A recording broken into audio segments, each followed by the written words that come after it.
Okay, good morning. My name is Lisa Millman.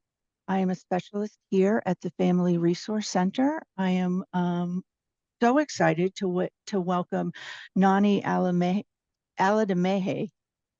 Please pronounce it correctly for me again. Nani Aladimiji. There we go. And as she presents transitions for twice exceptional students. So go ahead. Welcome. Good morning, everyone. I would like to welcome you guys again. This is our third webinar for families, and I'm excited. And this is so important at this time. I'm sure many of you are aware your children are probably coming home to tell you about curriculum nights or course selection or all those things.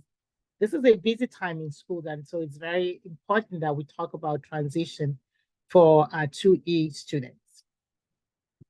So this is why we're here today.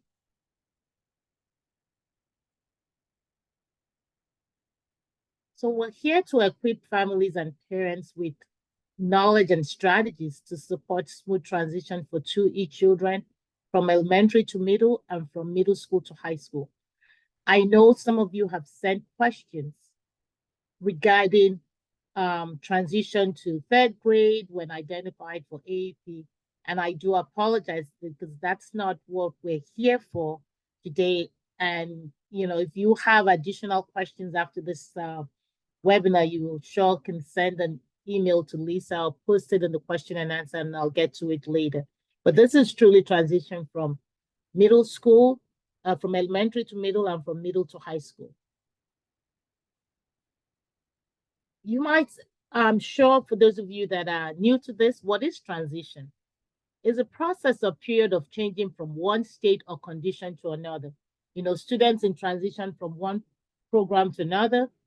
For 2E students, it's not an event. It's not just one day they transition from elementary to middle school, but it's a coordinated set of activities that has to be done ahead of time, even prior to the kids getting to the school. Administrators, teachers, students themselves, and families must all be involved in the continuous planning to support 2E students transition from elementary to middle and from middle school to high school. So this is not just the school, the student, the families, the teachers, administrators, all school, everyone is involved, including the transportation. So it's a process. Why is it important that we plan for transition? Like I said, transition can be challenging for 2E students and their families, so planning can ease the challenge. And when we have an effective transition program, it will enhance both student success, attendance, and learning. And when we don't have the transition planned out ahead of time, it impacts 2E students both procedurally, they don't know where to go, socially, emotionally, and academically. So yesterday I had the privilege of being at a high school all day. And while I was there, they made an announcement for kids to go to the lecture hall and to go to the cafeteria to do curriculum fair. And it brought back nightmare because my child's first transition in high school was not what we thought. She did not go. And the kid I went to observe yesterday also refused to go because my child, I didn't know ahead of time, so I didn't have time to prepare her for what was going to happen. And so it's good to know ahead of time so you can begin the conversation and the planning for this transition.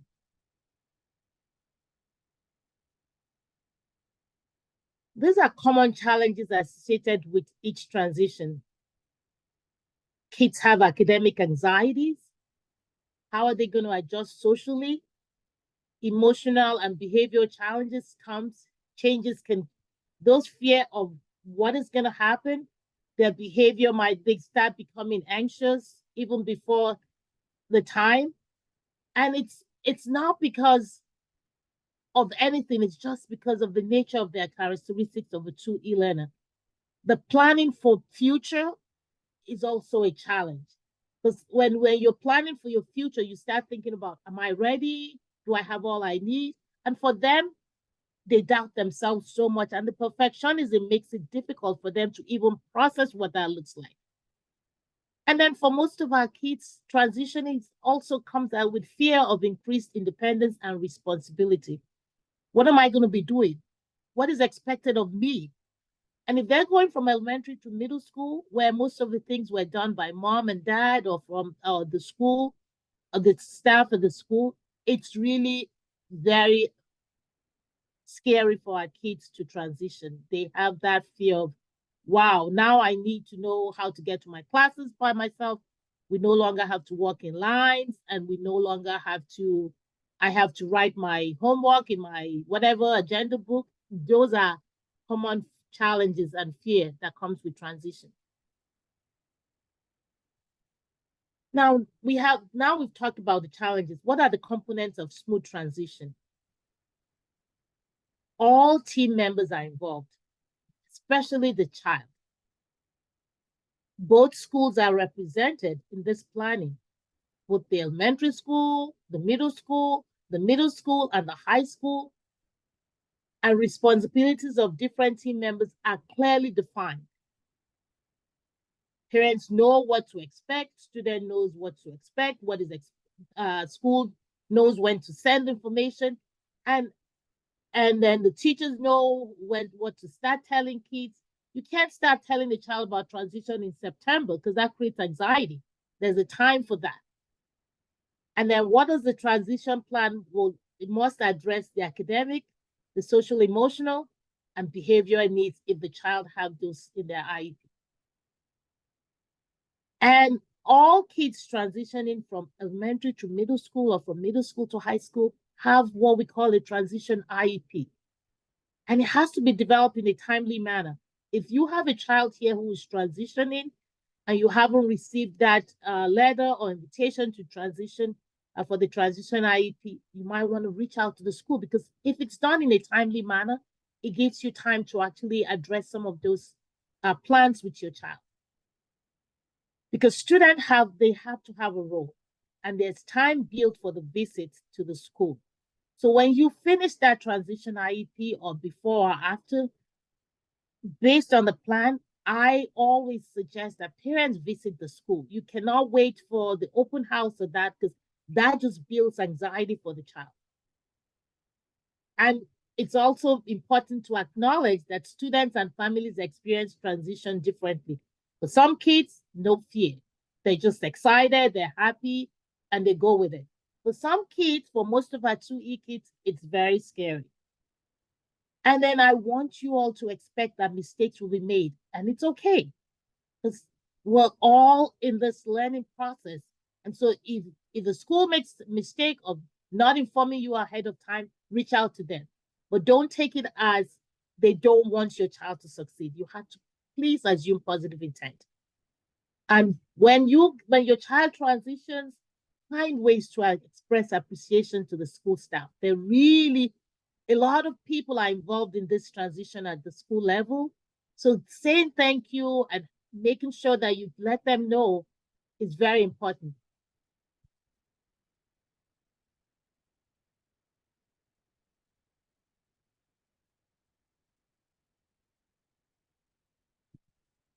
Now let's identify some transition issues based on my lived experience, parents in the past, research, is when we work with the new school to staff to address procedural, you have to identify these issues. What are the procedural things that the child needs to be aware of? Social, academic needs, all those needs to be identified in the transition.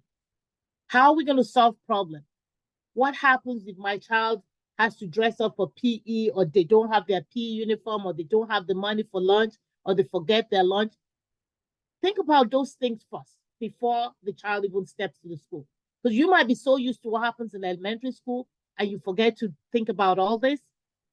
How will my child, because the first week of school is very stressful for 2A kids. How will they manage their stress, executive functioning skills, because they forget about everything, organization, remembering to go from one class to the other, bringing the books for even day, odd day. All those things are transition issues that you need to think about. You have to encourage self-advocacy. Yes, for most of our kids in elementary, parents were the ones that called the school, did all that, asked the question. As the children are transitioning to middle school, some of those things we need to start giving them some of those skill, teaching them how to. What happens if you forget your lunch? What happens if you forgot your glasses or your hearing aid? You go to the front office, you have them call me, or you ask your teacher permission to go. Those things we need to start. We cannot do it you can't be the one to do all that stuff. We need to start giving kids some strength to start taking up some of these roles. And then what is the best way for your child to communicate with teachers? You need to find out. Transition from elementary to middle school means they have more than one teacher. Some teachers want you to send them an email. Some teachers just want you to check Schoology. Some teachers want your child to be the one to ask them, or they send an whatever email, whatever it is, you need to find out. But you need to also let your child know what it is, because they're the ones that are the students. They need to learn how to. You can start practicing, helping them, talking about what is it that the teachers want. Find out about the school policies for drop-off and pick-up. The reason I put that in, because when I was at Glasgow, there were so many parents who dropped their children and went to the wrong location, and they had to turn around and go. So make sure that before you even step your foot into the new school, you're asking this question. And if your child has sensitivity issues to noise or to smell or to whatever, ask about alternate location for your child if they need to eat lunch in a different location. Don't wait till the child is at school to think about those things. This is why we're doing this. So you have those questions or those needs, or think about it before you even start attending those transition nights and all the curriculum nights and everything. So now we talk about strategies. How do we even begin to start this conversation or plan? Communication is key. When twice accept, I'm giving you examples from what I've worked with so many parents, my own child, communication. They're very smart people.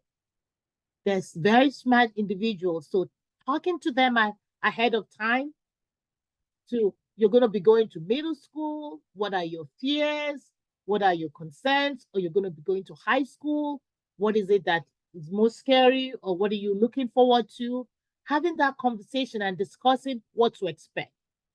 Because the kids might be anxious, schoolwork. Now I have 7 teachers or I have 6 teachers. How do I keep up with all the work? Those might be things that are keeping them up at night. What is it that I would expect? When the bell rings, how would I know where to go to lunch? And what would I see my friends from elementary school? And you're going to a middle school where we have more than one feeder school. What is it going to look like? Talk about this. Have an open and honest dialogue with your child. But listen. Above all, listen.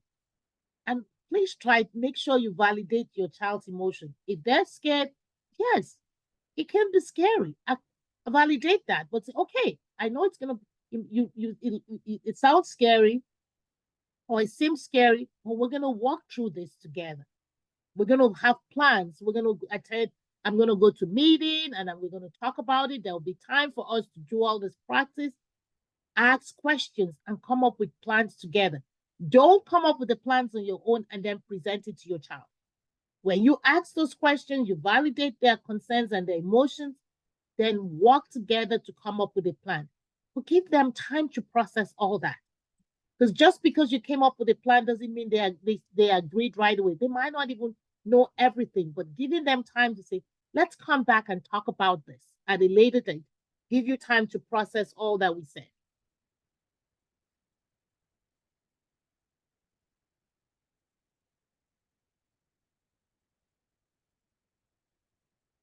Preparation and familiarity. There are some things you already know, but there are some things you need to prepare for. So right about this time now, school starts to send out information. If your child is in 5th grade, the middle school might be hosting spring, whatever, spring event. They might be hosting music concert or a play. I encourage you to take your child to those events so that they at least start getting familiar with the school setting. They start getting familiar with where they're going to go to. Like my child plays, she was a violinist. So I took her to the middle school violin concert while she was still in elementary school. So she knew the orchestra master. She knew all the stuff. She knew where the music room was. She knew those things that I knew I could do. We did ahead of time. So just go to those events. Nobody says because you're in middle school, you're in elementary school, you can't attend middle school concerts or plays or whatever. Or nobody says because you're in high school, you can't attend. You're in middle school, you can't attend high school plays. Go to those things. Start easing them into those environments. Schedule a visit to the new school together with your child. Find out what time. Talk to the principal. Don't just show up. Say to the principal, introduce yourself either by email and say, my child would like to visit. I would like to visit the school with my child. I did it when school was still in session because I wanted to see so that my child could have a feel for, okay, this is how crowded the hallways. What are you going to do? How are we going to manage this time? Are you able to do this? Do we need to get a pass so you can get to the room? You can leave the class before the bell rings. Those are things you will never know if you wait till the open house. And then you talk about the differences between the new school routine and expectations from where they're coming from. So if your child is coming from elementary school, what is it that you saw that was different from what happens in your school? I did all that because I didn't want the first time she saw the transition from classes was the first week of school. No, it was going to be too much for her to handle. Work with the school staff to create a support network. If your child has an IEP, they will have a case manager who will reach out to you and say, I'm the case manager. The teachers, they will probably have 6, 7 teachers. The counselor will be the person that probably helps you to do this networking. But the student, in some school, they have student ambassadors, elective teachers who your child might connect with. For my child, it was the orchestra, but she was already playing violin from when she was 3. So we used to attend all those concert events. So she knew the middle school orchestra teacher before she got there. She knew the high school orchestra teacher before she got there. So I knew she could go to the elective teachers and feel safe. And be nice to those front office staff. They do know a lot. For example, my child played the instrument and would forget her instrument. I will run to the front office and drop it there or whatever field trip permission form. If she forgot it, I will take it there. But as we continue to make progress, I was like, okay, you need to go to them. If you forget something, who do you go to? So all those people are networks that you need to be aware of. Okay, just because, or and if your child has medical needs, you need to talk about the nurses too. The nurse, you need to get to know them. Get to tell your child to find. We're going to go to the nurse to talk about when you come to pick up your medicine. All those things are important. And then find out opportunities for summer programs or additional support for transition during the summer. And the reason I put that additional support for transition, even though we did all this stuff, when it came to August, when the back to school time, August came and they were doing all the ads on TV for buying new shoes, buying school books, my child will have a meltdown. Then I had to reach out to the school to say, can we come back and visit? Is there anything happening at the school? Can we attend Young Scholar Camp? Can we do a camp at the school? Can she come volunteer? Anything to just keep making that child feel like this is your new place. You are welcome in this place. So that's why I added that additional transition during the summer. Find out from the school. The schools are always willing to work with you as long as they know you're coming. But it's a partnership. Like I said, you just don't walk into the school and say, I want this. You have to collaborate with the school staff and to partner with them.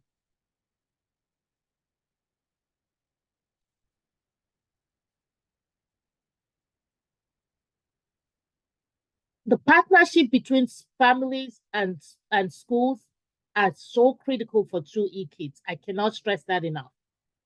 And you have to have that open mind that the school has a lot going on also. And so if you don't get an email response back or you don't get a call back, please reach out back again and say, oh, I'm sure you're busy at this time. I would like to schedule a time to bring my child to visit the school. Just keep it, make sure it's a partnership.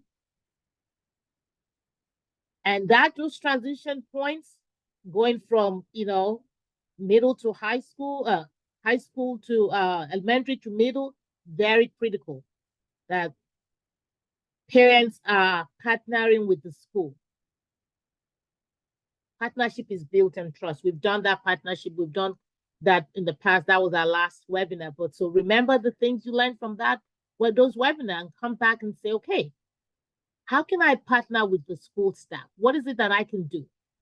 Can I volunteer? I was a working mom, so my volunteering was to be on the PTA, to take the time off to go help when it was, teacher appreciation.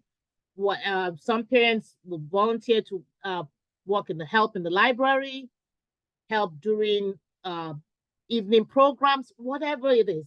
But you need to determine as a family, how can we partner with the school staff?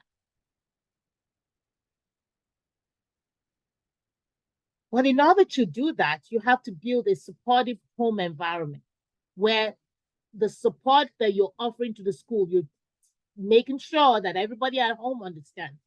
We're building the support for the school, but we also have to have an environment that allows us to support our child at home. So don't spend so much time at the school that the environment, the child is coming home to themselves and don't know what to do. So it has to be balanced. Explore extracurricular activities both within the school and in your local community. And then find out about any volunteering opportunities for you and your child. I say for both you and your child, because if your child is going into a middle school, they cannot do the volunteering.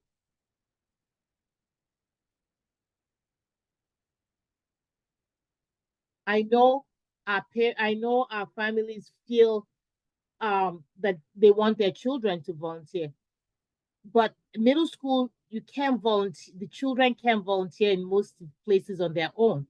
Parents have to be there to support them and to show them. And then ask them questions. Are you enjoying this activity? If not, what else would you like to do?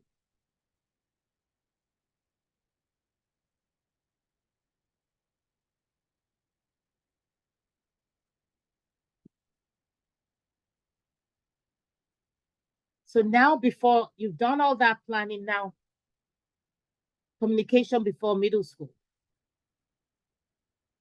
The biggest transition for students, for 2A students, is from elementary to middle school. Most of the questions I also got are from parents worried about, how does my child go from 5th grade to 6th grade?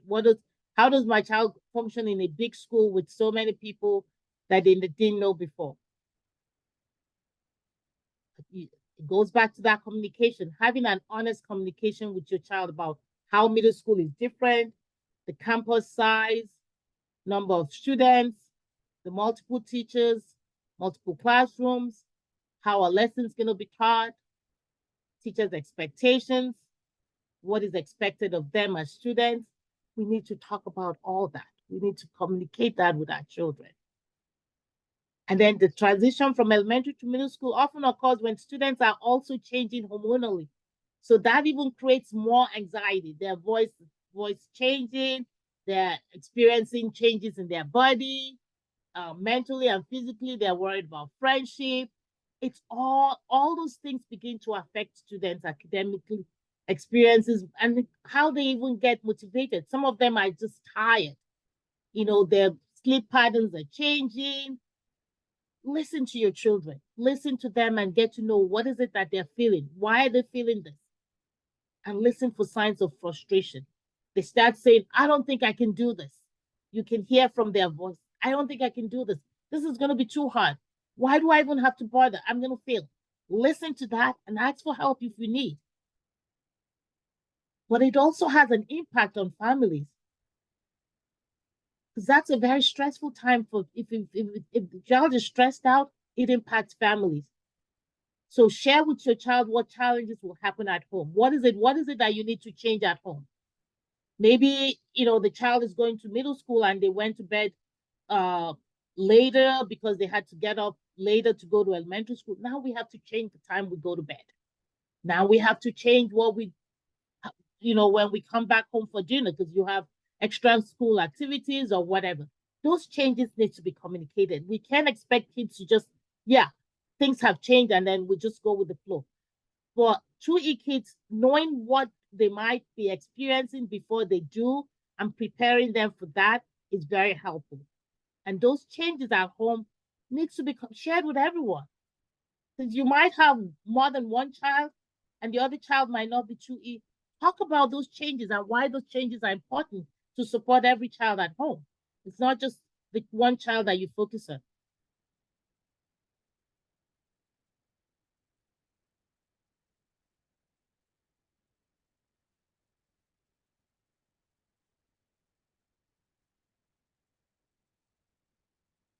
And then to prep for that middle school, when the time comes, you now to start the class selection.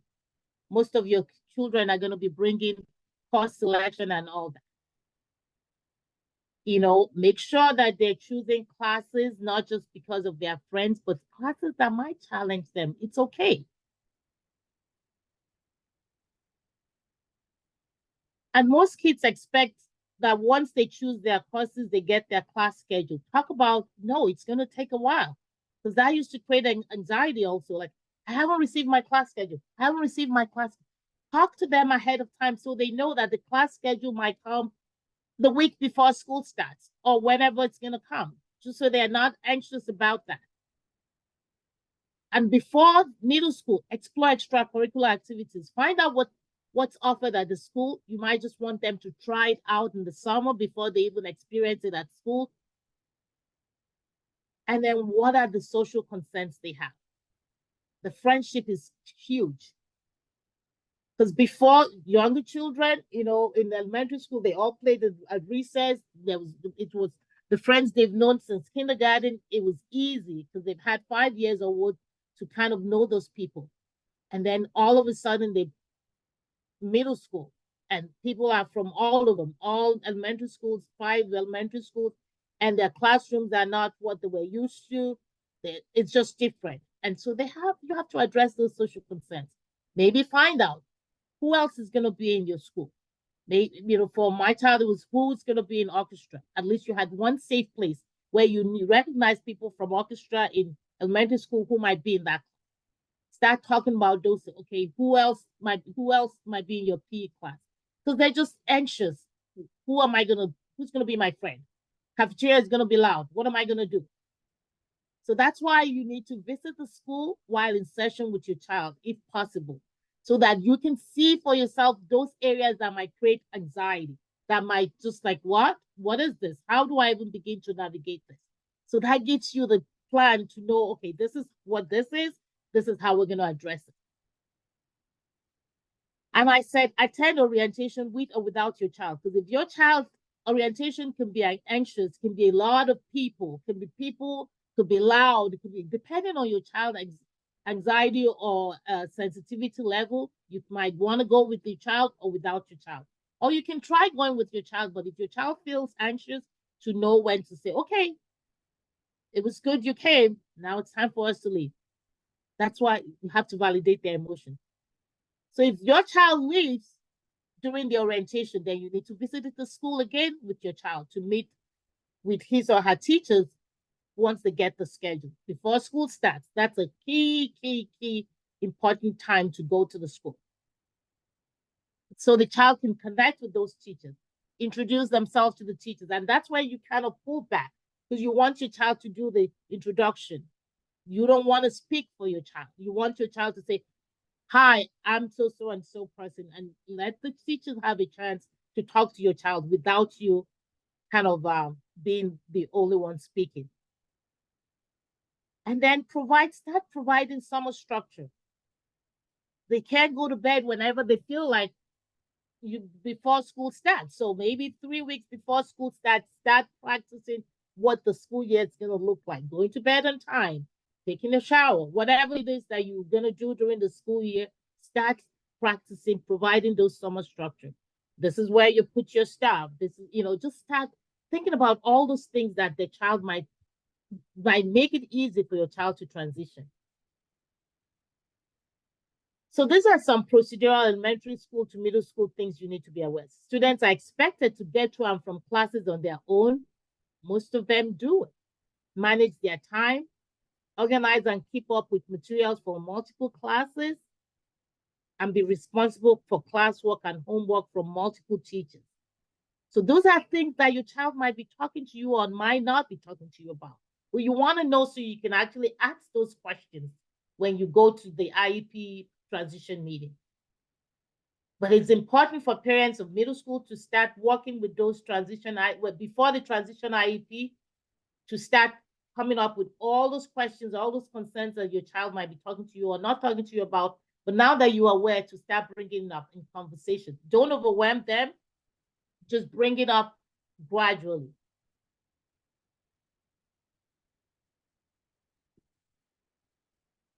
And social transition. This is huge for 2E learners. They love their friends at school. They eat lunch with their friends. They exchange Pokemon cards. They talk about stuff. They do all that in elementary school. And now they are worried. Will my friend be on the same lunch time? Will my friend be in my class? They might be intellectually okay, but when it comes to those social things, they might not be there. So you talk about the social, the physical development, they might be smaller for their age. They might go to those orientation and see everybody's taller than I am. Oh my God, how am I going to play soccer? How am I going to play basketball with all these people taller than I am? And they start shutting down. But being aware of these things means you have a tool to talk about it. And ask for help if you need. And they start worrying about multiple teachers. Will this teacher like me? If I don't like this subject, I don't think I'm going to present myself in this class. That teacher might not like me. And other school staff, how do I get my lunch number? Who's going to walk me to the nurse? All those things you need to at least start thinking about it and listening to your child when they bring it up. So before you go to your transition IEP for middle school, talk to your school staff. Bring this consent. What is it? How will my child navigate, between multiple teachers? What is the time between the bell ringing and my child getting to class in time? What if they need to go to the bathroom? Bathroom is huge because kids will say the first few weeks of school, some kids don't even know when to go to the bathroom. And so the parents call and say, my child hasn't used the bathroom. They're not drinking water because they're so, they don't know where to go to the bathroom. They don't know when. So talk about those things. Those are social transition issues that you need to address with you. Then finally, academic transition from elementary to middle school. The social relationship has a great impact on the student's transition, but also the academic. It impacts the academic. So you want your child to start thinking about personal goal setting. What is it that they want to do? What classes do they want to do? Are they taking advanced classes? Are they taking honors? What is it that they need? What are the specific goals that will help them to attain those goals, their personal goals? And what are the work habits that they're lacking or that they need to acquire in order to be successful in middle school? Where would they find homework? If you're not used to accessing their homework online, you might want to ask the school staff to give you time to come in so you can see what your child sees and you can sign up for whatever you need to sign up. So is my child setting realistic goals? If your child wants to take all AAP classes and they're struggling in organization, the first year in a middle school might be the time to give them opportunity to acquire those skills so that they can actually use the skills later for higher level classes. But if they don't, if they push themselves and don't have opportunity to be in classes that will support the skills development, it might just continue to, that might be a challenge going forward, even in high school when they haven't had the time to acquire those skills, and it becomes a problem as the curriculum gets more difficult and challenging.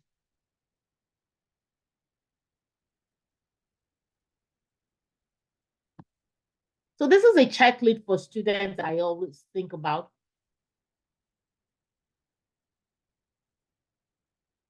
So after you've gone to the IEP, transition IEP, talk to your child about the goals and accommodations in their last IEP in elementary school and what's going to happen when they go to middle school. Don't give your child opportunity to just do nothing in the summer. Start thinking about summer learning activities. We have Young Scholar Camp. We have all these Inspire camps in middle school. Get to the school. Ask them what opportunities they have for the summer. Give your child an opportunity to actually explore and experience those things. Spend time with your child exploring the website of the middle school, or just talk about it. What do you see? What is it that, do you want to do this? You want to participate in the clubs they have? What is it that you see? And just do it with them. And identify ways to support your child's executive functioning skills development. You have to help them. How are we going to stay organized? How are you going to remember your homework? How are you going to ensure that you finish your classwork? If you don't like starting things on time, what is it that we need to have in place to remind you? What are the reminders you need to do? Self-regulation. How, if you're distracted in class, what can you do? Can you request that your teacher gives you time to move to a different place so you're not even distracting yourself? Or what is it that, talk about those things. And then give your child opportunities to ask questions about the new school. Can't emphasize this enough. Give your child opportunities to ask questions because they're feeling anxious, and you talking and talking over them and not giving them opportunity to ask those questions can also be stressful. Now, when you attend the IEP, transition IEP to middle school, when you get to that IEP, you are a vital team member. So make sure you have representatives from both schools. So if you're attending the transition IEP in elementary school, make sure that the middle school your child will be attending rep is also sitting at the table.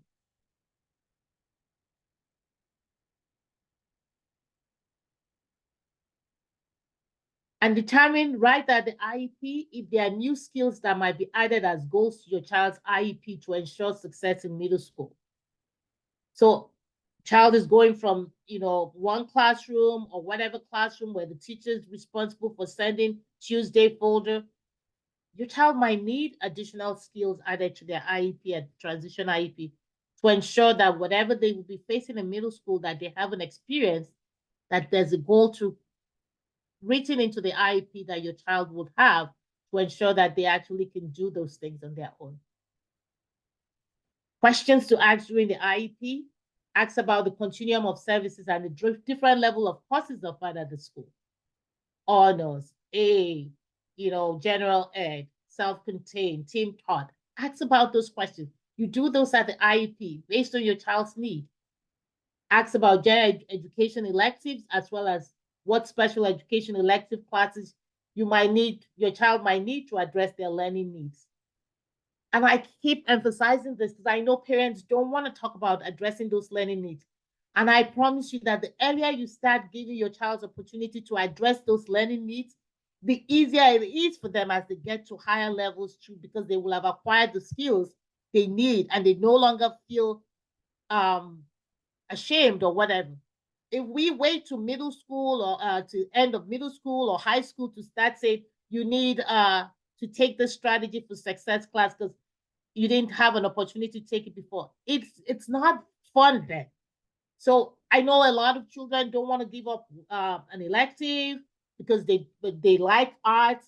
Yes, talk about that. But then when you talk to the art teacher, talk about those executive functioning skills that your child might be lacking and say, my child doesn't want to take strategy for success. My child wants to take this. Talk about it in the IEP. Is there an opportunity for the art class or to address this executive functioning skills? And if not, then where are they going to get it from? That's a conversation that you need, honest conversation you need to have with you and your child.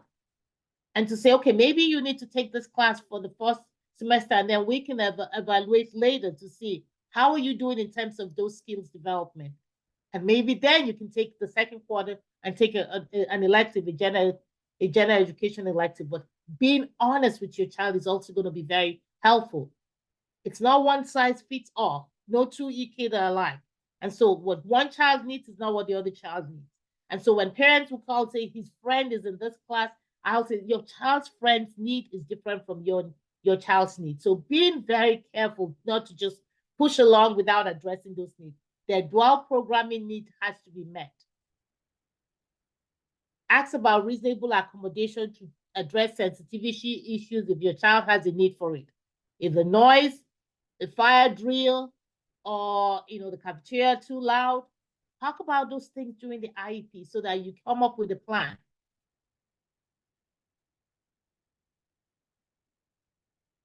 Ask about lunchtime routine.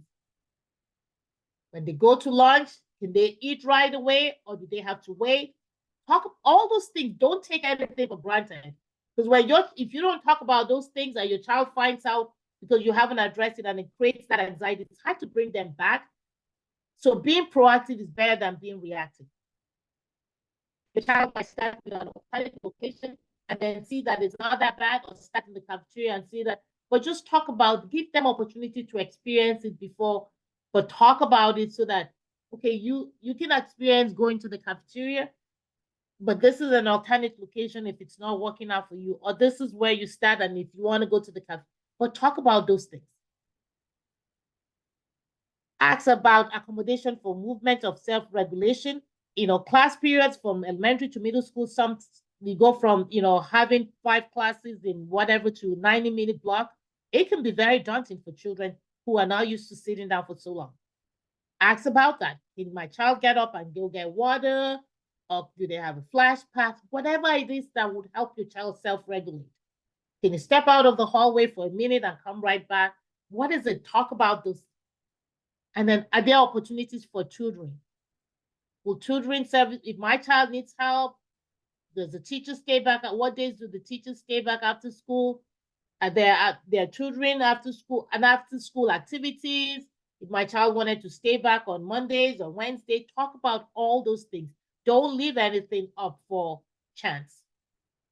But it's important to have all your questions written out ahead of time.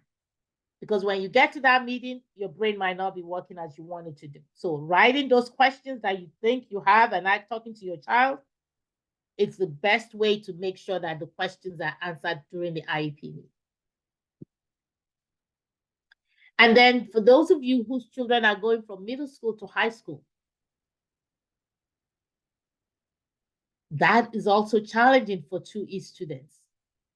Because now every course they take counts for something. They're thinking about transcript. They're now hearing people saying they're going to be taking SAT, LSAT, all that, PSAT. All those things start to create anxiety for them without even you being aware of it. So involving your students and families and administrators and everybody is the key to making sure that you're planning ahead for that. But for high school, just like middle school, you need a strong support system. What is information about the class requirements? Fortunately in Fairfax County, our honors are self-enrolled.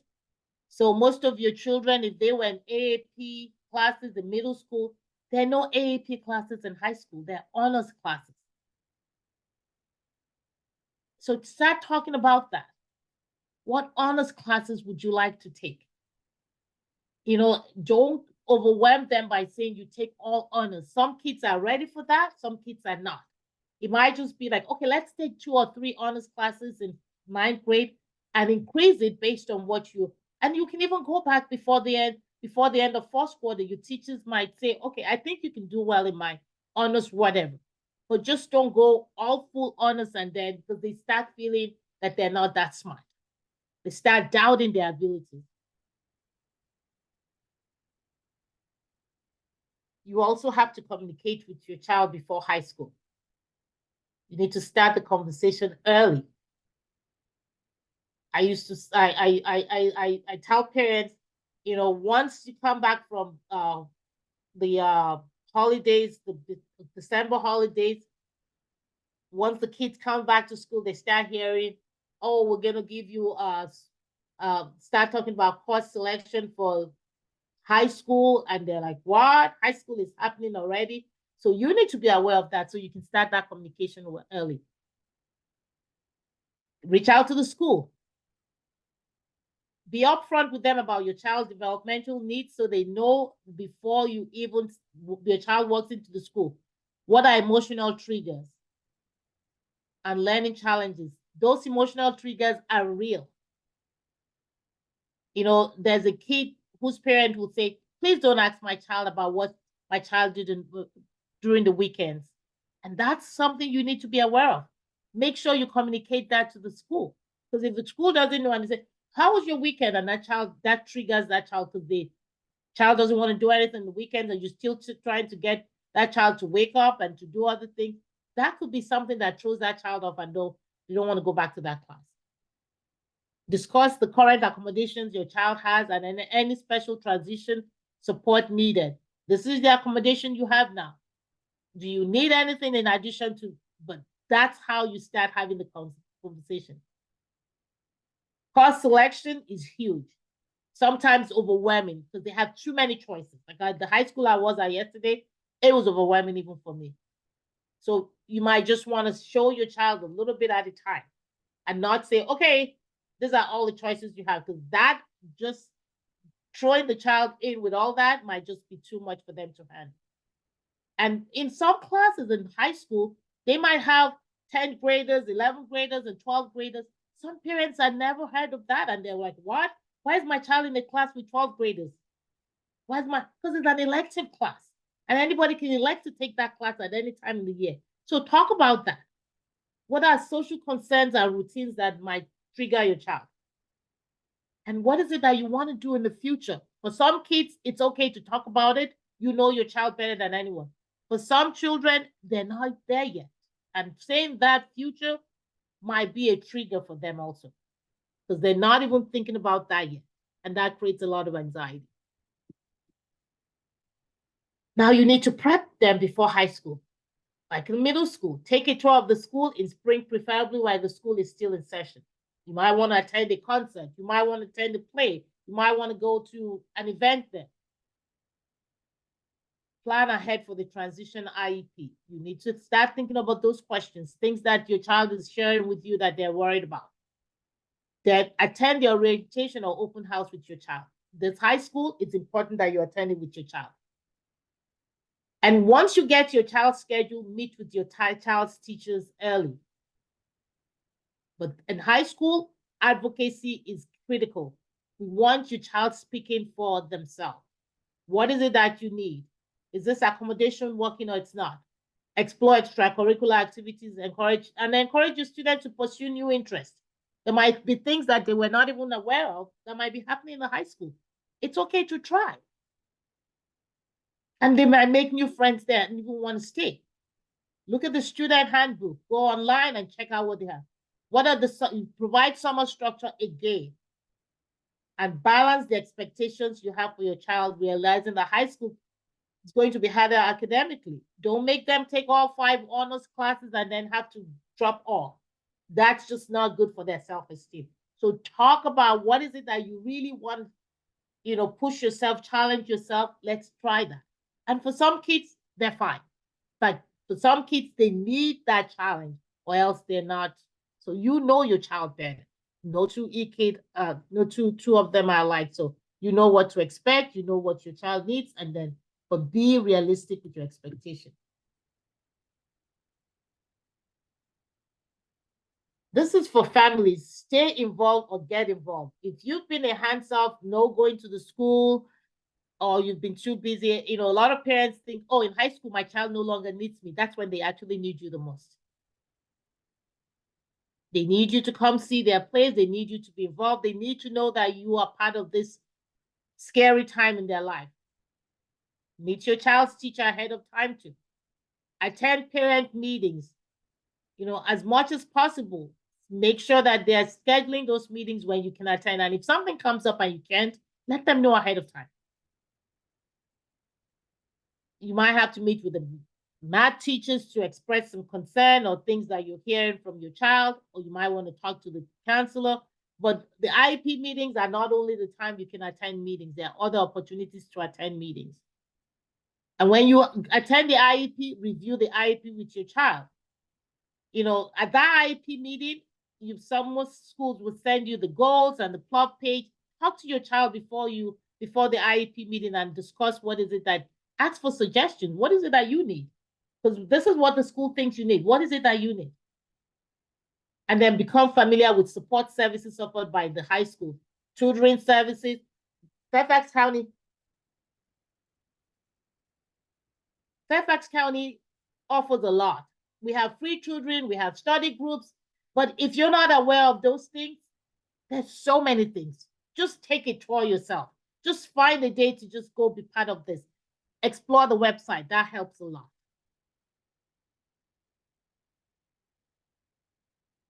And for high school families, evaluate your child's organizational skills and strategies that they're using to keep themselves organized, because they really will need this.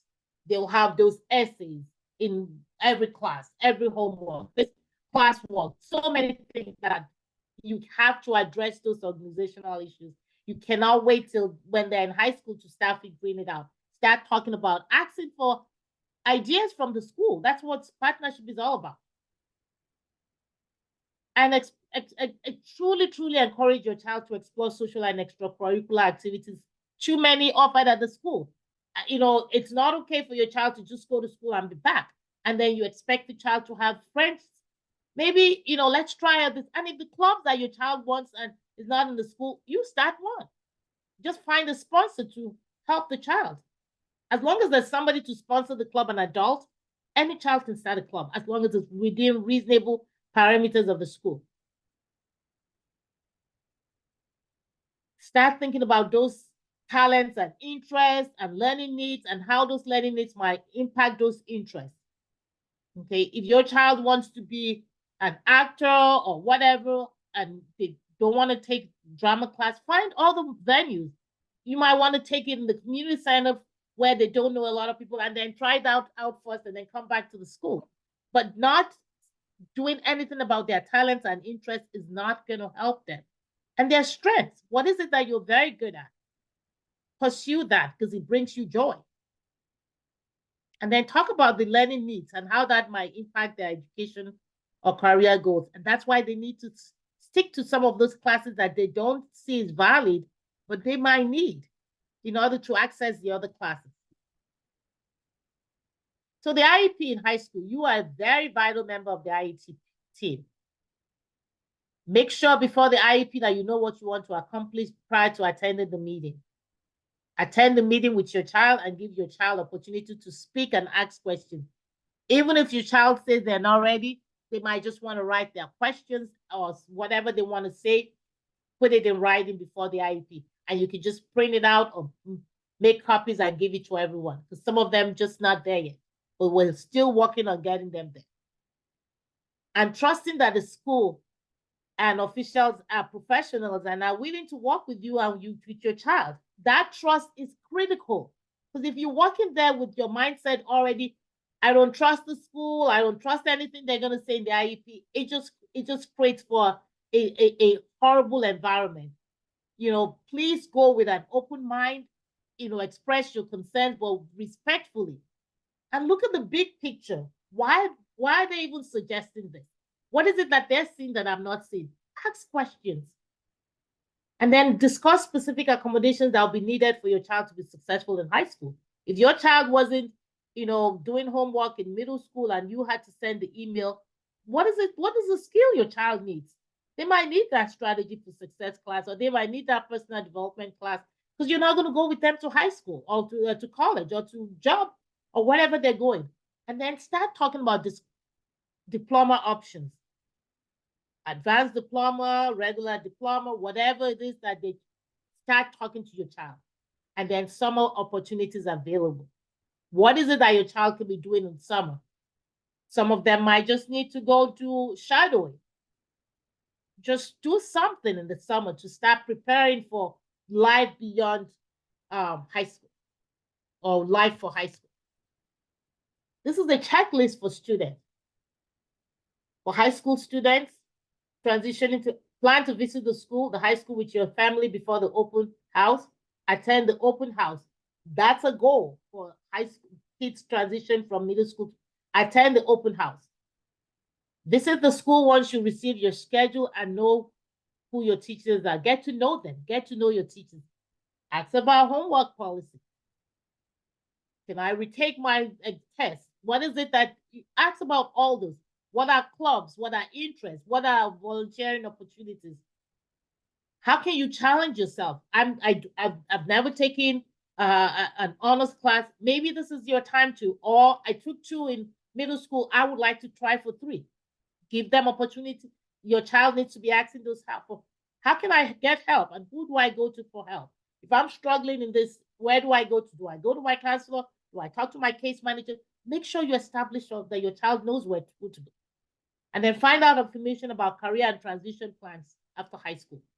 Every high school has a career and transition office.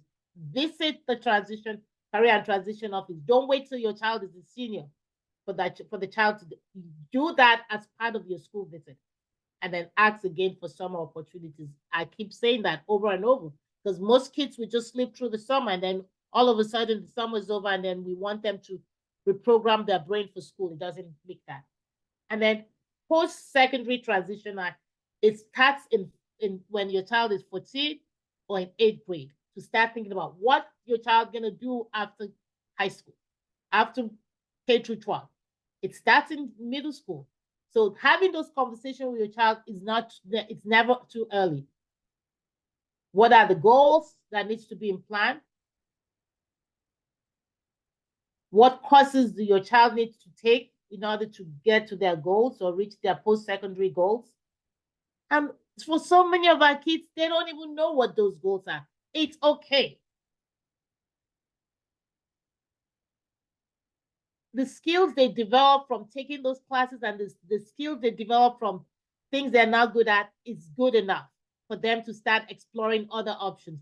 Give them opportunities to explore as many things as possible. That's why I said explore other options because you never know what you like. But the goals have to include related to independent living skills. That's part of the IEP. If you attend an IEP and you don't think this is important, I'm telling you, this is one of the most important things. Because I know we want to take care of our children, but we all know we're not going to be living forever. So they need to have independent goals that will help them be independent adults. So at age 16, they start bringing interagency if it's possible and start thinking about careers, opportunities, attend as many things and remind your child to attend as many things. You might want to find out those information before so you can talk to your child about them. And then this is for all parents. Being a parent of a 2E, you do more listening than talking. You set appropriate boundaries, but allow your child to make mistakes and learn from them. You cannot shield them so much that they don't know how to make mistakes and recover from them. You have to remain involved through all stages of their life. It's never ending. But while still remaining involved, you're still encouraging independence. They cannot ask you to send emails when they can send those emails themselves. They can CC you on the emails in high school. They can start practicing in middle school, but you need to just make sure that you're giving this power to them. You're in charge. You're the parent. Remain in charge, but share the power. It's not your way or the highway. You have to listen to them and say, okay, I do this, you do this. How about that? When we go to the IEP, I need you to ask some questions. Be a parent first and a friend second. There's going to be a time where you can actually relate to them at a higher level. But for now, you're the parent, you're not their friend. And protect them without taking away their freedom. Give them opportunities to get to know other people, but being protected. still asking questions. Who did you hang out with? What is it that you want to do? Just knowing that all this works together. So you're holding on, but you're still letting go. As they continue to mature, you want to give them as many opportunities to try new things, but you're still protecting them, helping them figure it out. And I would look at the question and answers now.